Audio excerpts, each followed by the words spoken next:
3,300 years ago, a man stood at the edge of a dock. He stood upon slabs of stone at the edge of an artificial harbour.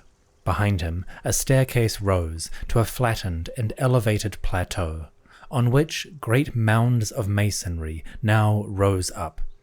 The man stood in the village of Abydos, in front of a temple that belonged to the king, Sety I, Men Ma'at Ra. At the front of Seti's temple, countless labourers had excavated a great square harbour with a canal connecting it to the Nile. This waterway was large enough for ships to traverse, bringing supplies and building material for the temple itself. And the man was awaiting one of these deliveries. The man was well dressed in a long diaphanous robe made of the finest quality linen. His nose was round, a sort of button shape, and he had prominent cheeks that accentuated his almond-shaped eyes. His hair was a mass of tightly bound curls or ringlets that reached down to his shoulders. At his chin he wore a short beard, like a goatee, that was cut square at the tip. He was a well-groomed individual. In one hand he clutched a scepter of an antique design, a long handle that flared out into a sort of semicircle, with a tapering rectangle attached to the top. The scepter was a mark of power, the Sekhem emblem, and it identified the man as a high-ranking official in the government of the pharaoh. And he was here on official business. The man's name was Sety I, or satisfying in his sight. The name probably refers to a deity who is pleased with his appearance. Sety I, or Sai for short, was a member of the government in the days of Sety I. He had an important job. Sai's title was Chief Goldsmith, or Kheri Nebiu, and he worked in the temple of Sety I at the town of Abydos. On this day, about 6 or 7 years into the reign of Sety, Sai stood upon the riverbank of Abydos, ready to receive a delivery. Between the trees that clustered by the water, Sai spotted the ship. It was a mighty vessel made of high-quality cedar wood, with sails of canvas decorated in greens and reds. Its prows were high in the water, tapering off to sharp points, and a cabin amidships provided shelter for the cargo and for the officials who commanded it. The sails stood tall in the center of the ship, with lines of rigging stretching out to either side, and at the stern a long wooden pole, the rudder, acted as the steering mechanism. The ship was a royal vessel, known to its sailors as Chayem Ma'at, or appearing in Ma'at. It was sailing downriver from the city of Bechdet or Edfu, from which expeditions departed into the eastern desert to obtain precious metals and minerals. This ship, appearing in Ma'at, brought a delivery from one of those expeditions, and its cargo was of the highest value. The ship slowly maneuvered alongside the quay. It came to a stop perpendicular to the temple itself. From the decks, sailors threw ropes to their counterparts of the temple staff, and when the vessel was secure and firm alongside, the ship's crew brought forth their gangplank, which they gently lowered onto the stone paving. Soon the personnel were disembarking. The procession was led by another well-dressed man. He was a colleague of Sai, a man named Nia Nui. Nia Nui was the chief gold miner, the Aa Kuweriu, also belonging to the Temple of Sety. He came, as he had done several times before, as part of a royal expedition. As Nia Nui disembarked, Sai stepped forward to offer formal greetings, or nini. Nia Nui reciprocated, and then he began his report on the business in the east. He spoke of a difficult journey, of a long march amidst the hills and valleys. Distressingly, every well they had encountered was dry, filled up with silt and sand, and the pharaoh, life, prosperity, health, had to command the digging of brand new wells. Astoundingly, Seti's choice of location was perfect, and the water had gushed forth just as the king had said. Nianui reported these things and spoke of the blessings that the great god Horus Bechteti, Horus of Edfu, had given to the expedition. As Nianui spoke, a troop of well-dressed soldiers stepped off the boat behind him. They were trusted individuals, loyal without question and beyond reproach in honesty. Each man held a bag made of leather, tied up tightly at the top and sealed with the mark of Nianui. These bags were small, but they contained the cargo which the expedition had sought. They were bringing gold. As the delivery arrived, Sety gestured behind him. He turned away from the ship, heading towards the great temple. Nianui and the soldiers followed Sety, and they began to ascend the stone steps that led to the facade of Sety's great monument. The party travelled through the Temple of Sety I, ignoring the bustle and cacophony of stonemasons hard at work on construction and decoration. They wound their way through the halls that were rising in Sety's sanctuary, and soon they emerged from the temple on the western side of the structure. Here they would make their delivery. Hidden in the rear of the temple, there was a discreet section for storage rooms and the control of precious items. The suite had just one door, secured and locked at all times, and probably guarded by soldiers of the temple. Of course, Sety and Nianui had authority to enter on this occasion. They didn't need to break any seals, the door was already open, and waiting within the storerooms was the next royal official, a man named Mia. Mia was the scribe of offerings in the Temple of Sety, the Zechau Hetepu. He was responsible for supervising and recording all of the supplies that entered into the monument, and as part of his duties, he would record the delivery of the gold.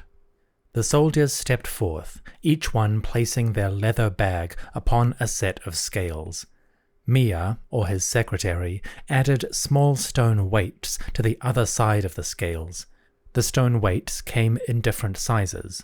They were marked with the hieroglyph Nebu, meaning gold, and a series of vertical lines that counted the relative weight of the stone.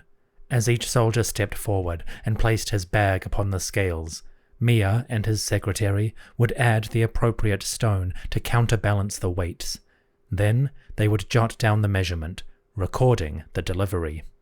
Once the gold had accumulated, and once every official had signed off that the delivery was accurate to expectations, the journey of Nianui and the soldiers was complete. They could now depart, heading back to their ship to get some well-earned rest, or perhaps turning around, heading back upriver and sailing to Bechteti, ready to embark on another journey into the eastern desert. The goldsmith Sety and Mia, the scribe of offerings, now took command of the valuable metal. The leather bags were full of gold dust, a powdered form of the metal produced by smashing and grinding the ore at the place of mining. This form was much easier to transport, but it wasn't exactly useful in its current state. At this point, Sety, the chief of goldsmiths, would take command of the dust and prepare it for smelting. The gold dust was delivered, but it wasn't quite ready yet. Shortly after the ceremonies of record-keeping were done, Sety brought the bags of gold to his assembled crew. These goldsmiths, the Nebiu, had prepared furnaces and crucibles to melt the gold dust and turn it into a more useful form. The metal workers had dug pits, lined with stones and filled with charcoals. They lit fires within these pits, fanning the flames with bellows, probably made from animal innards. They placed one of these bellows under each foot, using ropes to steady themselves as they stepped back and forth, pressing the air outward into the fire. When the flames were hot enough, they placed crucibles, or dishes made of terracotta, upon the open flames. Into these dishes, each one poured a bag of the gold dust. The heat of the fires built, and slowly the powdered metal began to melt in a beautiful but searing hot liquid. When it was ready, a pair of goldsmiths stepped forward to lift the crucible out of the fire. They used ropes or strips of leather held at each end and crossed over to form a tight bind around the crucible. Slowly, gently, they used these tools to raise the crucibles out of the flames, and trying not to spill a drop, they carefully poured the molten liquid into their molds. These molds took the shape of rings, large circular discs with a small hole in the center.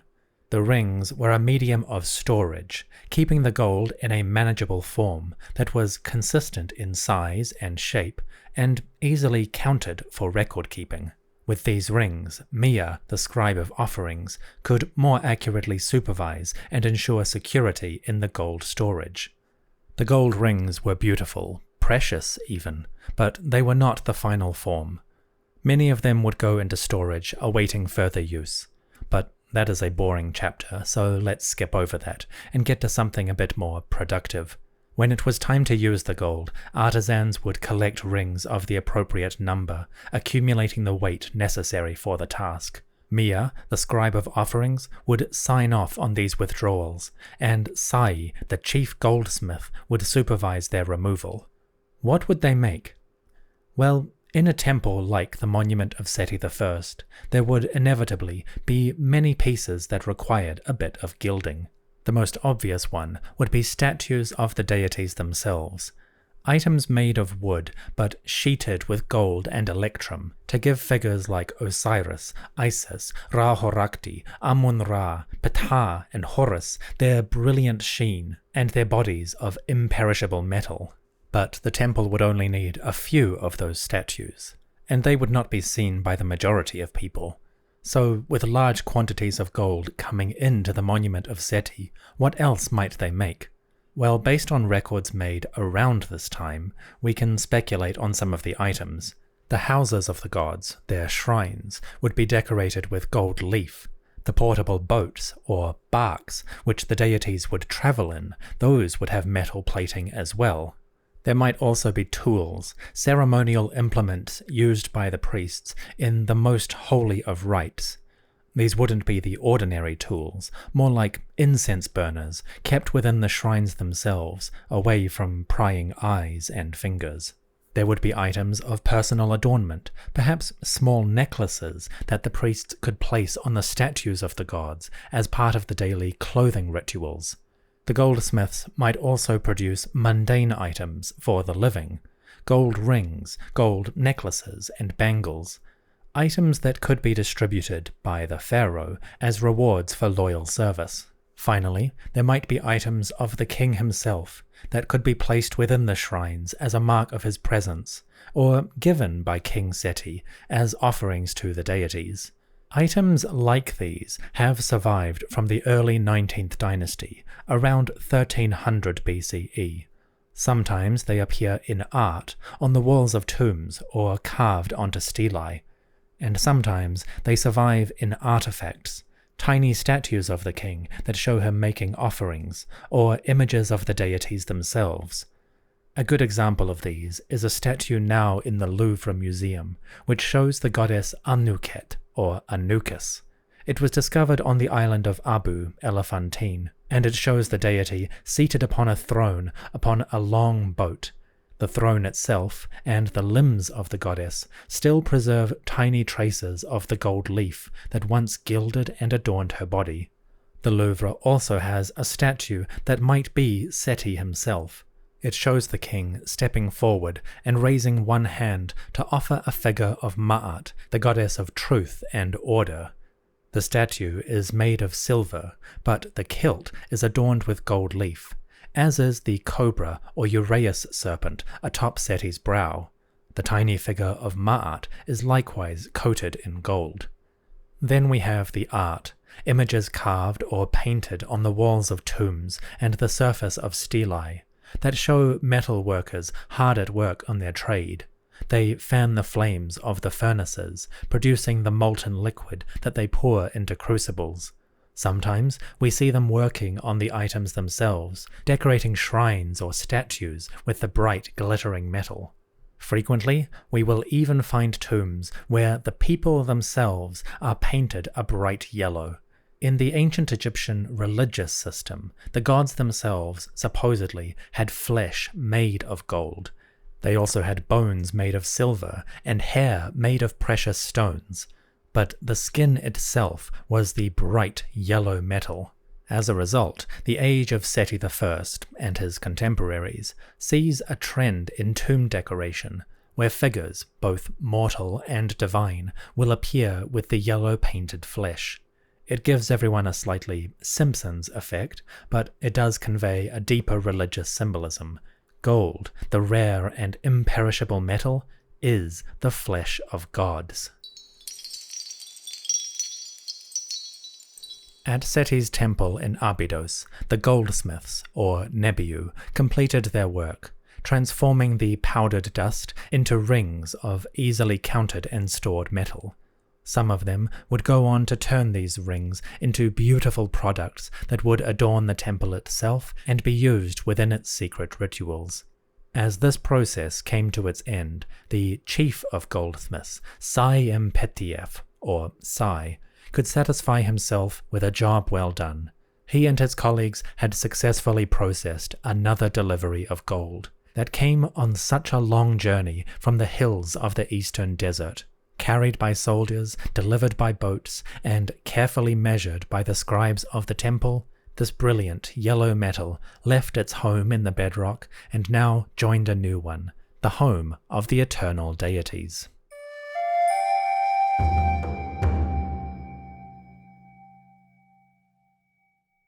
100 kilometers to the east of Abydos, the sun rose on a new day. Light broke over the highlands first, cresting the mountain peaks and plateau. Down in the valleys, the dark of night remained deep and cool, but as the rays of the sun disk, the shine of the Aten, entered the wadis, it lit upon a camp. Soldiers awoke, rising from their sleeping mats. They dwelt in small huts made of stones taken from the local area. The huts were tiny, just 2 rooms separated by a partition. In one room, the soldiers would sleep, perhaps 1, 2, or more to a house. In the other room, they prepared their food. A slab of stone, collected from the nearby hills, allowed them to grind grain and prepare bread. A dry loaf, perhaps accompanied by a vegetable and a piece of cured meat, would be washed down with beer as the morning meal, served cold. As they awoke from their slumber, the soldiers would shiver in the pre-dawn light and wrap garments of linen or wool around their shoulders. The desert night is surprisingly and bitterly cold, and many of these soldiers would suffer away from their normal climate. Gradually, though, warmth returned to their limbs, perhaps as the light descended into the valley and the stones began to gradually heat up once more. As that happened, the valley would begin to echo with the buzz of conversation, the clink of armor and tools, the sounds of a camp awaking. As the sky lightened and the rays of the sun began to reach deeper and deeper into the valley, the buzz of that awakening was suddenly pierced by the shrill blast of a trumpet. The soldiers were summoned by their expedition commander. Discarding the remnants of their breakfast and hurriedly collecting their tools, the soldiers would begin to muster at the center of their camp. From there, they would disperse, heading out in small, pre-arranged groups. Some would begin a trek up into the surrounding hills and valleys of the plateau, there to dig and mine the metals for which they had come to this place. Others would work closer to home, in the processing centers, where the ore and metal itself was collected. The soldiers might do these tasks in rotating shifts, spending a day or 2 out in the mines, and then a couple more in the processing centers. By doing that, they could break up the monotony of the task, and perhaps ensure they did not exhaust themselves on one singular motion. The soldiers gathered at the center of their camp and then dispersed, heading out on their respective tasks. As they did so, a royal operation resumed its task. An expedition for gold was underway. The soldiers were camping in a desert valley in a region now known as the Wadi Baramiya. They had come forth on an expedition of King Sety I, Men Ma'at Ra, Leading them in person, Sety had brought the soldiers east to mine gold in the hills and valleys. Sety had now departed, riding his chariot back towards the Nile Valley. He would return in a few years, but the task of extracting gold in the quantities required would take a long time. The soldiers and their comrades would be here a while. The miners of the Wadi Barramia were not the only specialists at work in this region. Archaeological surveys in the eastern desert have found nearly 100 sites in which gold-bearing ore is present. Remarkably, almost every single one of those sites has evidence for exploitation during the Pharaonic period. In other words, the ancient Egyptians became experts at the surveying and prospecting of gold. They could identify gold deposits that were trapped beneath the surface, not visible to the naked eye. From telltale markers, discolorations in the surface rock, they could follow the veins of gold as it wound through the stones. In some cases, for example, the miners could identify the presence of gold from a greenish stain upon the rock. The stain was caused by the mineral malachite, which seeped up through the stone in the presence of the yellow metal. From this and other signs, skilled surveyors could identify the presence of gold and follow the deposits as they wound through the earth. The prospectors were so skilled they could even identify when a vein had changed direction or depth, and follow it quite successfully in exploitation. With a gold vein identified, it was time to extract. The mining happened in two phases. First, the specialists, probably stonemasons and expert prospectors, would identify the vein or deposit. Then they would start digging. In the olden days, the miners used tools of hard stone like dolerite or flint. In the New Kingdom, evidence for stone tools decreases. They seem to have switched to chisels made of copper and bronze. Either way, the miners would begin working at the veins, slowly opening trenches and shafts as they removed the ore. This was a time-consuming job. To reach the deeper layers of gold, the shaft needed to be wide enough for a man to fit inside and comfortably move his arms while working. The results of this work are still visible in the eastern hills, deep cuts that slash through the bedrock. They are lined with tool marks, and some of them are so wide they appear like corridors cut through the hill. As the miners dug their shafts, they extracted huge quantities of ore. It came out in chunks of a mineral known as quartz, or rock crystal. Quartz is the primary carrier of gold in this region of Egypt, and the metal appears in tiny, almost microscopic flakes decorating the mineral. The density of this gold can vary. On average, it seems to appear in about 31 grams of gold per ton of quartz. That is 1 ounce per 2,000 pounds. It's a relatively high quantity in terms of gold production worldwide, but it did require a huge amount of manual labor to extract the ore for every trace of metal. With the ore extracted, it was now time to process. Turning the ore into useful gold was not complicated, but it was laborious. The miners would take a chunk of the ore and then place it on a grindstone. This was a slab of rock, preferably flat on one side, that they could use as a base.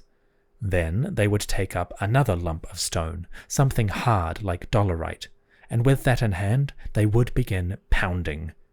First, the miner would smash the rough ore into smaller and smaller chunks. Then, when they reached the appropriate size, roughly the same size as a pea, they would stop the pounding and start grinding. Pressing the tiny lumps of quartz, grinding it like grain, they slowly reduced the stone to powder and to dust. The ancients were quite adept at this processing phase, and they seem to have worked on an almost industrial scale. The grindstones used to process the ore litter the valleys of the eastern desert, and archaeologists find them by the truckload.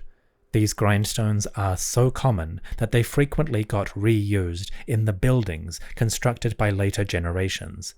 To this day, people living in the Eastern Desert sometimes have grindstones in their walls.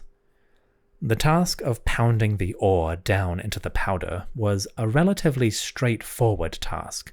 You could probably learn the basics in 5 minutes. But mastering this job would take time. A new miner working on the quartz would need to develop a rhythm. They had to process the ore quickly, but also efficiently, while avoiding injuries from the repetitive, jolting motion. The task wasn't complicated, but it certainly was not easy. And you can imagine the hardship of the working environment. Mining dust would rise over the valley from the shafts and the trenches, and the grinding stones were constantly producing a stream of fine silica particles. Add to that the dust kicked up by porters delivering the ore to the processing centers, and the entire area must have been clouded in a pall of haze. If the breeze died down, it might become a choking, hazardous environment. Certainly not good for the health of these people. Having ground and pounded the ore, the miners were left with 2 things: the pulverized quartz and the tiny traces of gold.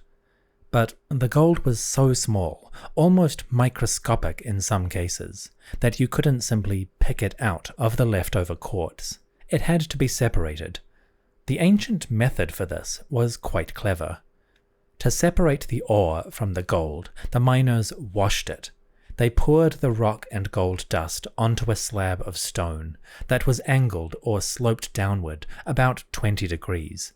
The miners would then pour water over the dust so that it ran down the slab. As it went, the water would dissolve the smaller particles of rock, leaving just the gold. That gold collected at the bottom as it washed off the table. After picking out any surviving lumps of quartz, the miners had a tiny pile of powdered gold. From there, they could collect it up into a pouch or bag, tie the bag up, and seal it with a stamp from the local overseer.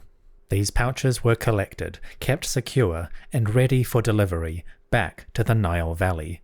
The whole process of identifying the gold deposits, mining the ore, extracting the gold itself, and then transporting it to the Nile was a massive undertaking, one that probably took months, even years, for a single expedition. Notably, the ancient Egyptians never established any permanent towns in the Eastern Desert.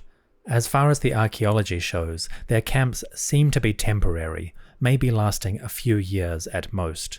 There is a population that calls this region home, pastoral nomads who move among the highlands and the valleys. The nomads, or Bedouin, have made quite a successful lifestyle in this region, but for people coming from the Nile Valley, the eastern hills were a bit too remote, a bit too dry, for easy, comfortable living. With that in mind, archaeologists are surveying their footprints, traces of settlements along the edges of wadis and up on the hillsides. They can identify the shafts and mining centers where the workers were digging and processing the ore, but there are very few places with evidence for permanent, long-term activity. That being said, there is one place where you can find a record of long-lasting, sustained activity. It comes from the reign of Sety I, around 1300 BCE. It is located in the Wadi Baramiya, the region I have been describing as part of the mining expedition. It is a site called Knaus. Knaus is about 55 kilometers east of the Nile Valley. It seems to have been the main stopping point that Sety reached on his initial expedition. Here, the king commanded the digging of a well and the establishment of a camp for the miners to live while they worked. He also decreed the establishment of a temple dedicated to the gods of this region, and which would serve the miners themselves as a place for worship and sanctuary. The temple at Knaus is a type of monument called a speos, or cave temple. Essentially, it is a monument that has been cut into the hill itself, kind of like the digging of a tomb, but in a more monumental scale. The Kanaeus temple is dug into the side of a cliff, with a masonry portico extending out the front. So it's kind of a hybrid of the rock-cut temple with a little bit of structure in front. This building would act as the worship site for the leaders and members of Sety's expedition. It survives to this day in remarkably good condition, and it includes hieroglyph texts that describe Sety's undertaking and his goal with this particular project. I recounted some of these texts in the previous episode, as Sety and his followers embarked upon their long march into the east. But there's a little bit of story left to tell, an interesting chapter that gives an insight to Sety's royal business. The king visited Kanaeus on 2 occasions. First, he came out on the initial expedition, in which he decreed the digging of the well, the establishment of the camp, and the foundation of the temple itself. Then, a few years later, he returned to the monument in order to undertake the dedication ceremonies. Both of these phases are recorded within the structure, and in the second phase, when Sety returned, he seems to have made a speech concerning the operations. The king was concerned that his gold mining expedition should continue even after his death, and that subsequent generations should not interfere with its operations. Sety's decree, recorded at Kanaeus, goes as follows. Quote, "The king of southern and northern Egypt, Sety I, says the following to his ancestors, all the southern Egyptian kings, all the northern Egyptian kings, all the rulers of the Rekit people, that is, the commoners. Sety says, listen to me, troop commanders of the cultivated land, Ta Meri. Listen so that others will listen to you. You shall say, certainly, as I wish. If you do, your deeds will be rewarded, and you shall be like the gods. I have said the following concerning the organization of the transport contingents for the gold workers at my temple. They are commanded to deliver gold for my temple in Abju, or Abydos, to transport gold for my sanctuary. As for the gold, the very flesh of the gods, it is no business of yours, for Amun, the lord of my temple, in Kanaeus, shall denounce any wrongdoer with his own mouth. The eyes of Amun see his property, and they do not approve of any misuse. Beware of interfering with the people who belong to the god, because the eyes of Amun are like crocodiles. They strike." End quote. The king starts his speech with an appeal to the ancestors, although he will address future generations in just a moment. Sety was concerned with the ongoing operations of his temple, the security of the gold mining so that it could fund his sanctuary in the city of Abydos. Sety issued several decrees concerning the Abydos temple during his reign and lifetime. We'll hear about other ones as our story unfolds. But the example at Kanaeus is quite interesting because it's so specifically concerned with gold. Clearly, Sety wanted his temple at Abydos to continue receiving metal long after he died, so that metal workers could produce high-quality decorations and ornaments, and that the temple would have a suitable fund to pay for its operations. Sety was not fooling around with these divine establishments. He wanted his monuments to last forever, and he wanted the gold to flow. The king starts his decree with a specifically religious and moral appeal, and he names the god Amun as the lord of the Kanaeus temple. In Sety's words, Amun is a jealous possessor of the gold, the things that belong to him, and he will punish any who interfere. It's a suitably dramatic start for a text that was dealing with eternity. Sety now turns to the practical business of operating the gold mines, and what his temple will require. Quote, "Listen to me, O kings who come after. I speak to inform you and to announce, do not be complacent. I have established transport contingents in gold production, in the proper fashion, in the name of my temple.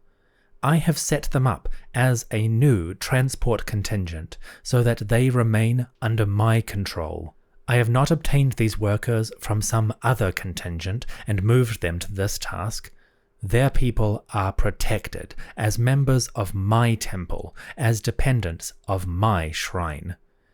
As for any future king who confirms my plans and furnishes gold deliveries to my temple in Abydos to gild the statues of the gods, those gods shall make you flourish. They shall rule the lands energetically. They shall overthrow the 2 deserts and the land of the bow. That is, they will crush your enemies. Ra will listen to their requests, and they will never be lacking. However, as for any king who shall overthrow my plans, and says, the lands are under my authority, and they are mine as they were once Sety's, this will be a bad thing in the heart of the gods. Behold, that wrongdoer will be accused in Iunu, Heliopolis. The gods are the divine tribunal. They will defend their property. They will become red as flaming torches, so that they may burn up the bodies of those who do not listen to me. They, the gods, will consume anyone who upsets my plans and cast him down on the slaughtering block of the Duat. I have said these things to advise you, so let he who is free of wrongdoing save himself. But as for the one with bad intentions, it is the tribunal of the gods who will deal with him." End quote. Sety makes a couple of interesting points. Firstly, he mentions that the workers who are here on the gold mining project have been specifically recruited for the purpose. He claims that he has not taken anyone from another temple or another operation in order to fill out his ranks. In other words, Sety is claiming this as his own bespoke project, that nobody else should have a legal right to interfere. Whether he's telling the truth about that recruitment, I'll leave it up to you. Logically, skilled prospectors and miners were in relatively short supply compared to the number of mines within the wider desert, so maybe we should take Sety's words with a grain of quartz. Regardless, Sety is pretty clear about the benefits that will accrue to anybody who respects his operation. Likewise, he is equally clear about the consequences should they interfere. It is a divine punishment coming forth from the gods of Sety's temple. I skipped over these in the text itself, but Sety explicitly invokes Amun, Ra-Horakti, Ptah, Osiris, Isis, and Horus as his divine avengers. Sety was not mucking about. His great temple at Abydos, which had shrines for all of these deities, could act as a judgment hall for anyone who interfered.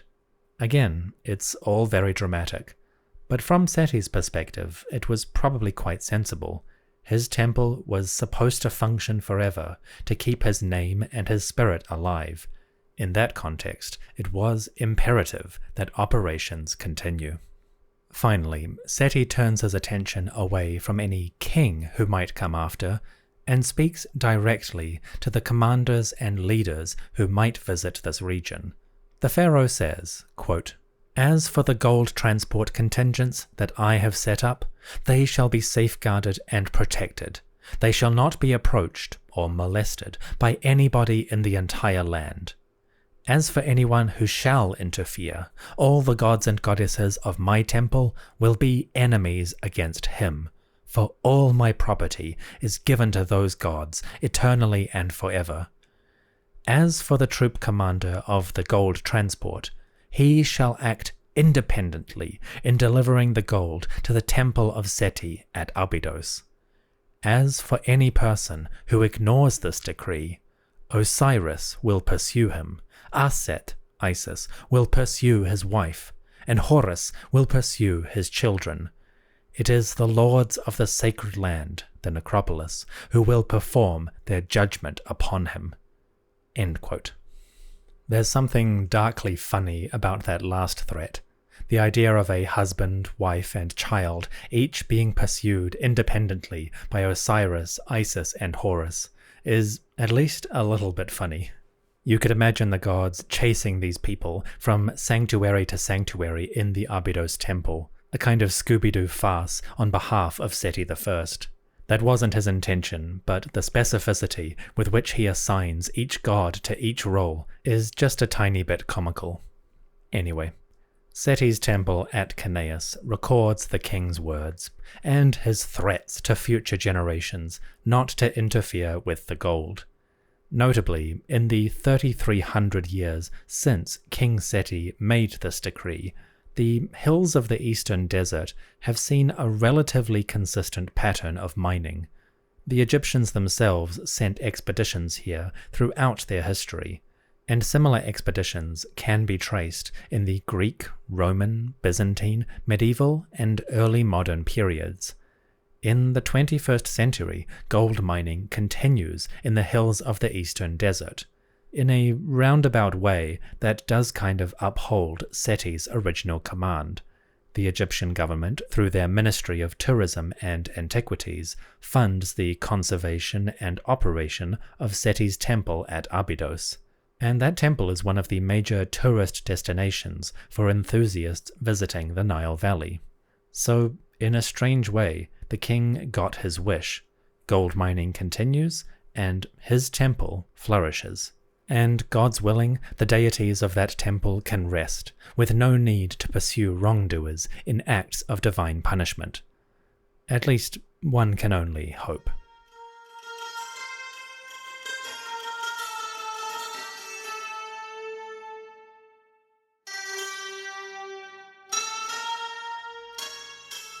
Thank you for listening to the History of Egypt podcast, a slightly different episode structure today.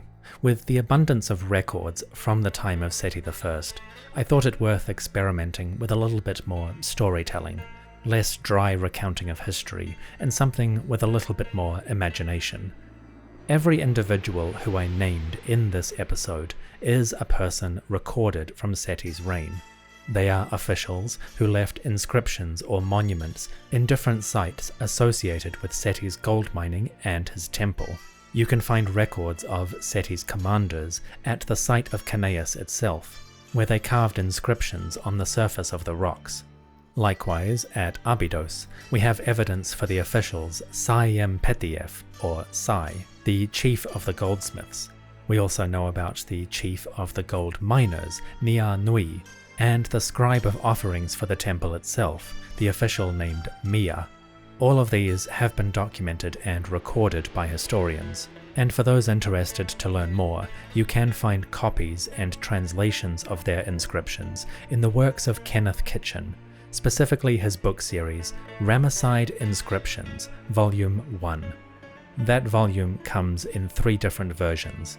There is a version with the hieroglyphs, a version with English translations, and a version with commentary and references about each individual inscription. Kenneth Kitchen's work is one of the most significant sources for anyone interested in this period. I'll put references to them in the episode description if you'd like to learn more. If you want to learn about the temple at Kanaus itself, or the temple at Abydos, you can find that in the work of Peter Brand. In the year 2000, Professor Brand published a book about the monuments of Sety I, and he has generously made that book available in PDF format on his page at academia.edu.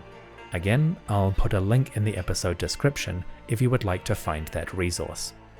Thirdly, a couple of adventurous tourists have visited Sety's temple at Kanaus. I haven't seen it personally myself, but thanks to the work of some dedicated individuals, you can find photos online. Again, I'll put links in the episode description if you want to see the monument. Finally, the smaller details in my storytelling, the descriptions of goldsmiths working at their craft, the temple of Sety itself, the decorations and design of the ships, those are all taken from art that can be found in ancient Egyptian tombs. I have put a series of these images in the PDF booklet that is available to subscribers on my Patreon. I make a PDF for every new episode, which includes extra pictures, texts, and descriptions of many of these monuments. If you would like to learn more about all of the background information I included in the storytelling, you can find that in the PDF. Link in the episode description. As always, thank you so much for listening. I'd especially like to thank my Patreon subscribers who generously fund the podcast. In particular, I would like to thank the priests, my top-level supporters who generously bankroll the show. These fine folks are far too generous with their money, and I am eternally in their debt. Special thanks to Linda, Eric, Terry, TJ, Yola, Mycost, Andy and Chelsea, Kyla, Nidin, Ashley, Veronica, James, and Arthur. Folks, you are all too kind, truly.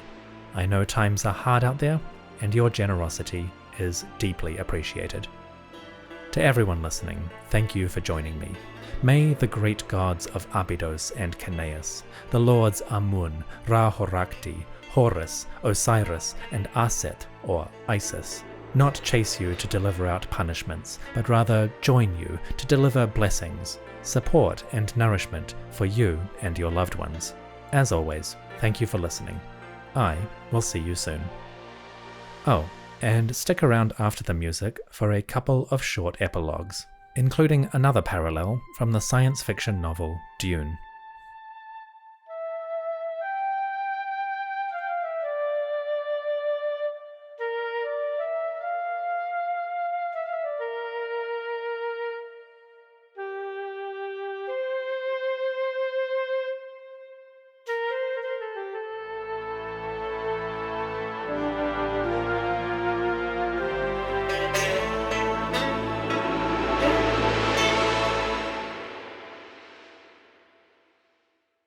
When Sety I led his expedition into the eastern desert, he followed well-worn routes that traversed the desert valleys.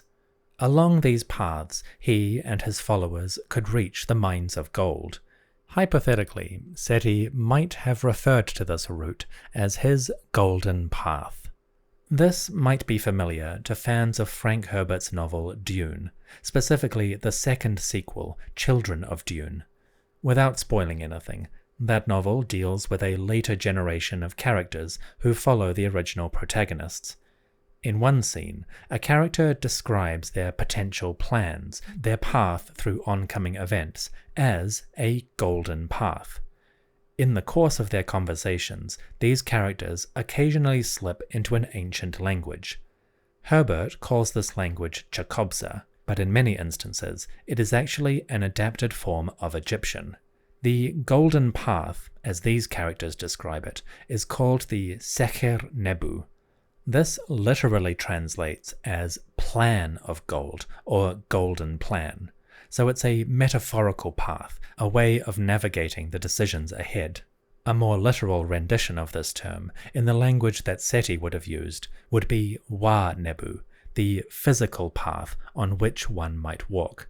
It's a fun feature of Frank Herbert's novels for those who are interested in ancient history. He makes many references to cultures from all across the world, but his use of ancient Egyptian as a specific language is always a fun Easter egg. But yeah, for those interested, the Golden Path, or Secher Nebu, literally translates as plan of gold. Sety I probably called it the Wa Nebu.